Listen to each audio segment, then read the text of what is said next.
Hey everyone, are you ready for a really cool deep dive today? We're going to a place that's both super old and changing so fast right before our eyes. We're talking about Saudi Arabia. Ooh, Saudi Arabia, a country that's been all over the news lately for how much it's transforming, especially when it comes to the roles of women. Exactly.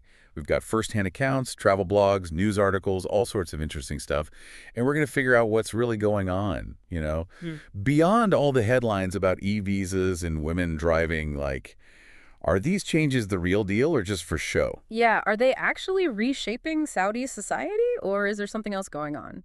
It's interesting because for so long, Saudi Arabia felt kind of closed off, almost mysterious, especially for women. It really was. You never really knew what was going on over there.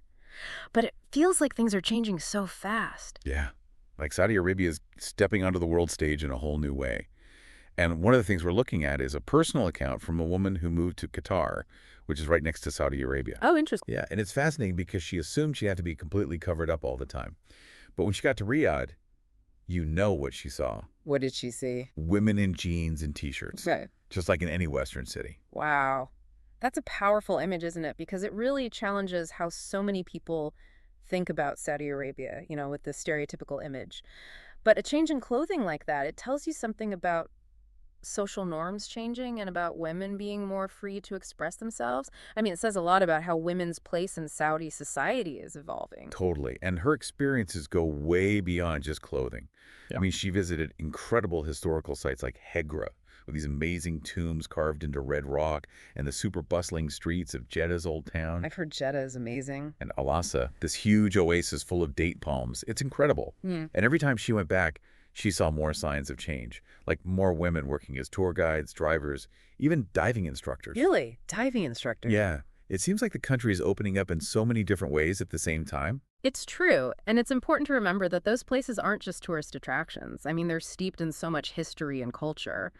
Like Hegra, for example, it's a UNESCO World Heritage Site. Wow, I didn't know that Yeah, one. and it dates all the way back to the Nabatean Kingdom. But what's particularly interesting to me is how Saudi Arabia is sort of weaving these ancient wonders into their modern vision. Yeah, that's a great point. What do you mean? Like take Alula, where Hegra is. They're turning it into this major tourist destination. They've got luxury resorts and even a futuristic mirrored concert hall called Mariah. Oh, yeah, I read about that. It looks incredible. It's really a fascinating mix of the ancient and the modern. Totally. It's like they're bridging the gap between their heritage and where they want to go in the future. Yeah. But speaking of modern, we have to talk about the e-visa system. Oh, yeah, the e-visas. It's made traveling to Saudi Arabia way easier for people all over the world. When I read about it, I was like, wow, things are really changing over there. I know. It's a really big deal. So what kind of impact do you think this has had on tourism, on the image of the country? I think it's been a huge game changer for them. Like, it's opened the doors to tons of tourists who may have been scared off by the complicated visa process in the past. Right. So now they have all these new visitors, which brings in money. And it also shows people a different side of Saudi Arabia, right? Yeah. So it seems like a strategic move to showcase the country's culture and history and how modern it's becoming, all to kind of change its image around the world. That makes total sense. But I have to say, even with the e-visas, I think some people would still feel, I don't know, maybe a bit nervous about going to Saudi Arabia, especially women. I can see that. One of our sources, a traveler from Germany, she was really worried about packing the right clothes, like Mhm. not being too tight or too short. Yeah, I get that. I mean, I can totally relate to that packing anxiety before a trip. Like, what am I going to wear? Totally. But honestly, they're pretty clear about what they suggest. Like covering your shoulders and knees is the key. Yeah, that's important. And it's not like tourists have to wear an abaya, but a lot of women choose to wear one anyway, out of respect. Oh, that's interesting. Can you explain a little more about what an abaya is Hmm. and what it means in Saudi culture? I think some people listening might not be familiar with it. Sure. So the abaya is this long, loose-fitting robe that women in Saudi Arabia and some other Gulf countries wear. Oh, okay. Traditionally, they're black, but you see them now in lots of different colors and styles, even with decorations and modern cuts. That's cool. It's really interesting how it's changed over time. It reflects the changing social norms, but still keeps that cultural significance. So it's not just a traditional thing. It's become like Fashionable, too. Exactly. But back to our traveler, she ended up wearing an abaya in the villages, to Hmm. be respectful. But she also said it was amazing sun protection, Oh. perfect for the desert. But, it's important to remember that the abaya and what it means are complex. Yeah. I mean, for some women, it's about modesty and faith. And for others, it's seen as a symbol of being held back by society. There's a big debate inside Saudi Arabia about the abaya. Like, should it be mandatory or a personal choice? Things like that. Wow. So there's so much more to it than you might think. It's a good reminder that even simple things like clothing can be really meaningful in different cultures. Yeah. But okay, let's talk about something totally different now. Driving in Saudi Arabia. Oh, yeah. Our traveler described this crazy contrast. You've got these smooth highways going through the desert, and then the cities are pure chaos. She actually compared it to the video game Grand Theft Auto. I can totally picture it. That sounds like a wild ride. Yeah.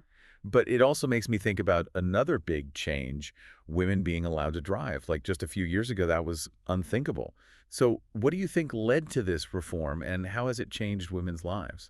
Well, when they lifted the driving ban in 2018, it was a big moment for the country, like a really symbolic move towards equality for women and giving them more power. Talking about that again. And think about it, being able to drive gives women so much more independence. It lets them work, go to school, do things with friends, all on their own. Makes total sense. It's also given the economy a boost because more women are joining the workforce. It's amazing how one policy change can have such a huge impact on everything. It really is. But, we have to remember that change doesn't happen overnight. Even though women can drive and travel more freely now, there are still some big challenges for women in Saudi society. Like what?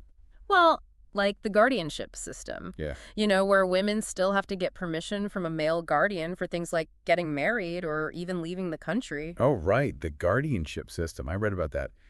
It's complicated, isn't it? Deep roots in their culture and tradition. So how does that fit with all the progress we've been talking about? Honestly, it's a point where people disagree. A lot of people see the guardianship system as like the opposite of all these advancements in women's rights Yeah, I see what you mean. because it limits what women can do on their own and reinforces the idea that they need a man to look after them. It's a tricky situation. On one hand, Saudi Arabia wants to be seen as modern and progressive. But then on the other hand, you've got this system that seems to go against all that. Right. It definitely raises questions about how real these reforms are. Are they really trying to change society? Or is this all about attracting foreign investment and tourism? I guess that's the big question, isn't it? It is, and it's a debate that's going on inside Saudi Arabia, too. A lot of activists and women are pushing to end the guardianship system completely. It's really interesting. It's a good reminder that progress isn't always straightforward. There can be steps forward and then things that feel like steps backward. Definitely. It also makes me wonder about all the voices we're not hearing.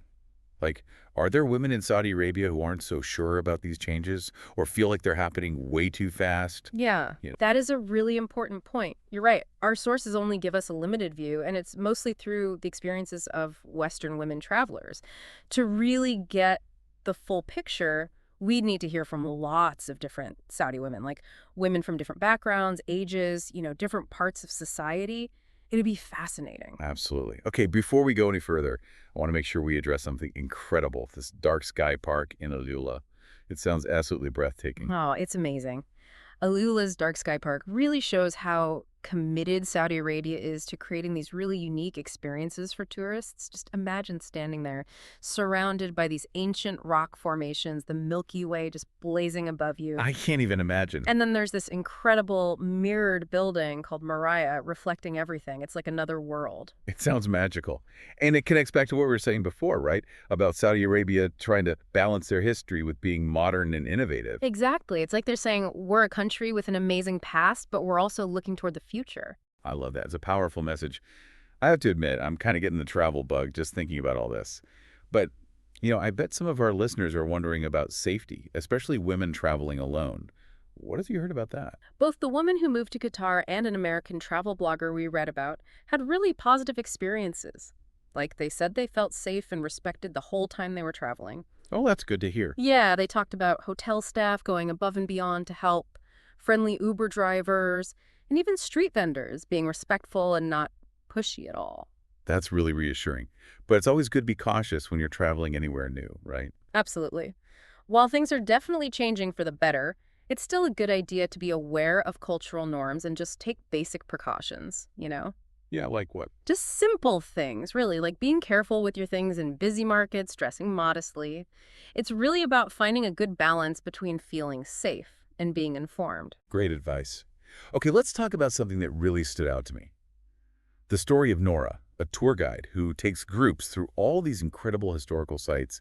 Just 10 years ago, a job like that would have been unthinkable for her. It's really inspiring. I know, it's so cool. Nora's story really embodies how these reforms are changing Saudi women's lives and what they can dream of doing for work. It's a real testament to how much things are changing, how many new opportunities are opening up for women in fields that used to be off limits. It gives you so much hope. It's proof that progress can happen, even in places where we least expect it. And one last thing before we move on. There's this striking image at the end of one of the articles we read. A Bedouin woman driving a Jeep through the desert, and a young mother walking through an art exhibit at a shopping mall. What message do you think those pictures are trying to send? I think they're trying to capture this whole transformation of Saudi Arabia. These everyday scenes, they show the real progress and the growing role women are playing in shaping the country's future. It's like they're saying, this is the new Saudi Arabia.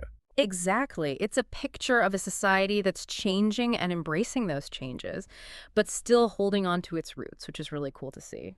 So we've seen all this positive stuff happening in Saudi Arabia, but how deep do these changes go? I mean, are they just surface level, or are they really reshaping the country from the ground up? That's the million-dollar question, isn't it? And it's what we're going to dig into next. We'll explore those questions and more when we come back for part 2 of this deep dive. Stay tuned. It really is the big question, you know? Yeah. It's easy to get caught up in all the exciting changes like e-visas and women driving, but those are just like two pieces of a much bigger puzzle. Right. Because what about the everyday lives of women in Saudi Arabia? I mean, are these reforms actually making a real difference for them? Yeah, that's where things get a little more, well, complicated. I mean, our sources definitely show some positive stuff, but they also hint at some challenges that still exist. Okay, like what? Well, for example, even though women can drive and travel on their own now, they still need permission from a male guardian to make big life decisions. Oh, like getting married. Exactly, or even leaving the country. So you're talking about that guardianship system, right?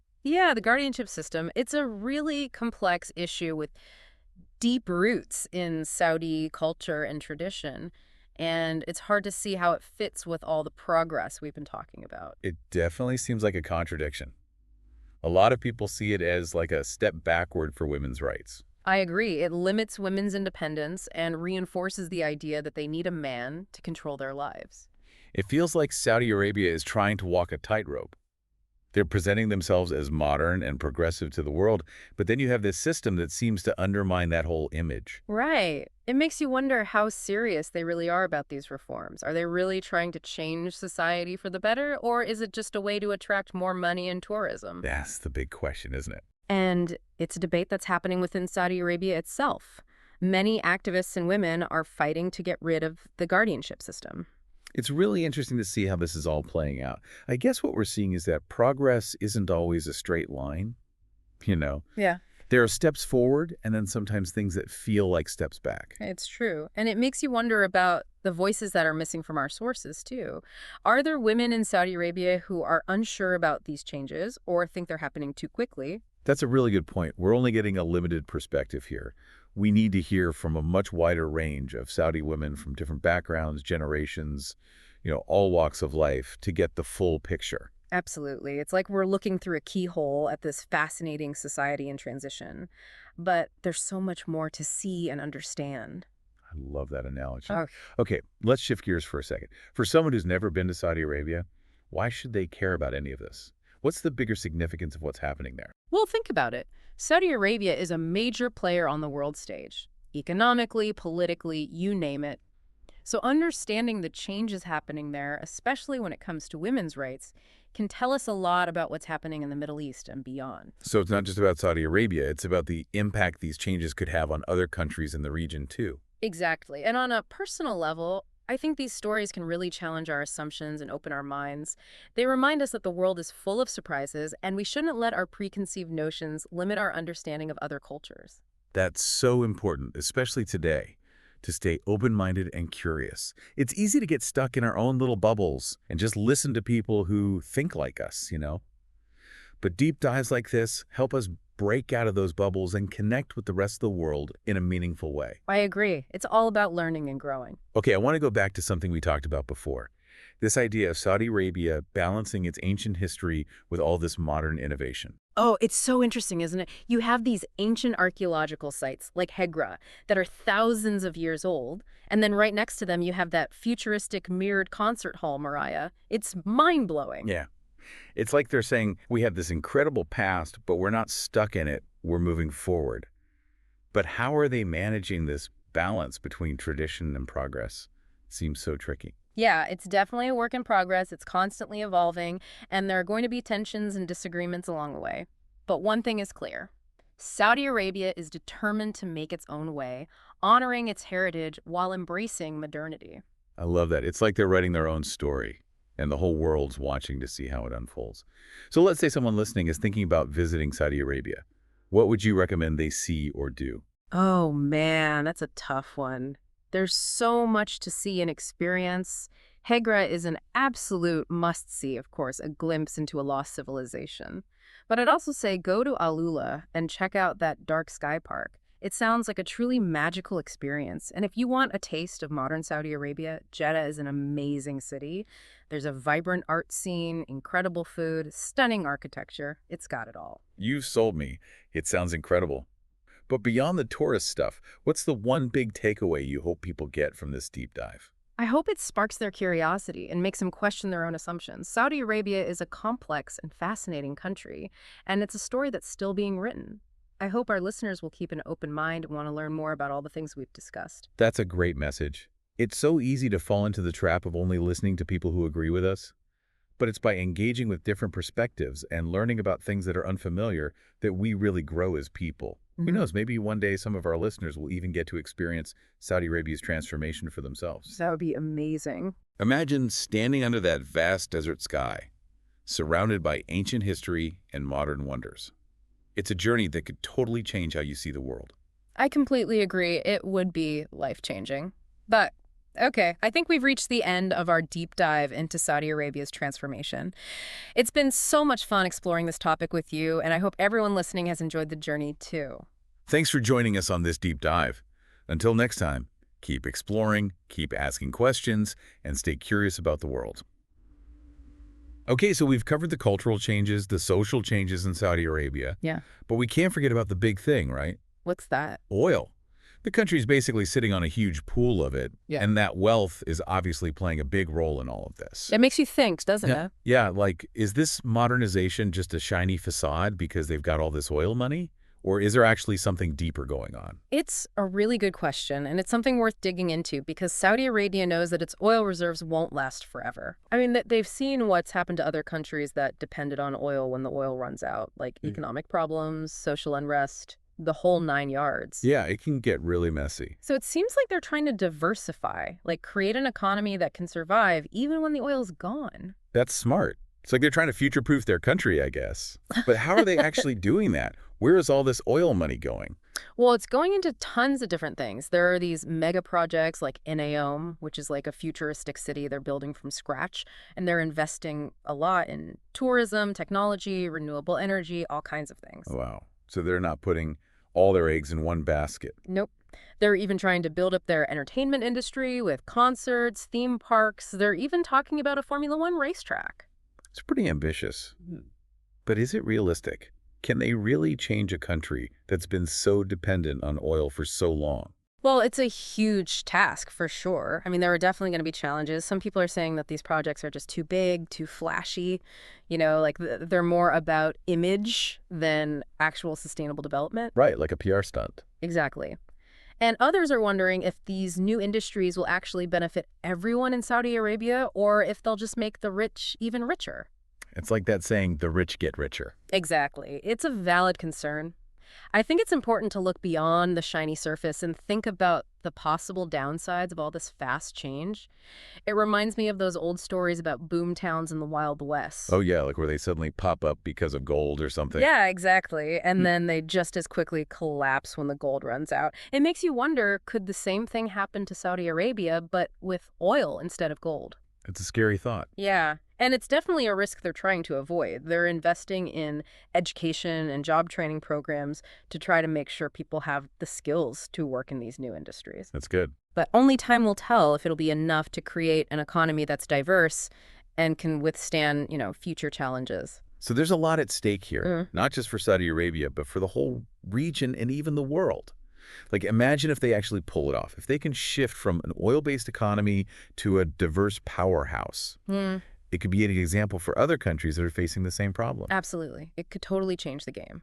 But even if they don't achieve everything they set out to do, just the fact that they're trying is a big deal. You're right. It shows they're willing to adapt, to embrace change, to think about the future, and that's something to be admired. I totally agree. It's inspiring to see that even a country with such strong traditions can evolve and change with the times. Okay, we've covered so much in this deep dive. Women driving, futuristic cities, cultural changes, economic shifts. It's been quite a ride. But before we say goodbye, what's the one thing you hope our listeners will take away from this whole exploration of Saudi Arabia? I hope they come away with a sense of curiosity and maybe even a willingness to challenge their own assumptions. Saudi Arabia is a complicated and really interesting place, and like we've been saying, the story's not over yet. I'd love for people to keep an open mind, to learn more about everything we've talked about, and to come to their own conclusions. That's great advice. Yeah. It's so easy to just stick with what we already know, to surround ourselves with people who agree with us. But when we step outside of our comfort zones and engage with new ideas, that's when we really learn and grow. And who knows, maybe one day some of our listeners will even have the chance to see Saudi Arabia's transformation for themselves. That would be amazing. Can you imagine standing under that huge desert sky, surrounded by ancient history and all these modern wonders? What an experience. I think a trip like that could really change your perspective on things. For sure. It would be an incredible journey. Well, I think that about wraps up our deep dive into Saudi Arabia's transformation. It's been so much fun talking about this with you. I hope everyone listening enjoyed it too. Thanks for joining us on this deep dive. Until next time, keep exploring, keep asking questions, and most importantly, stay curious.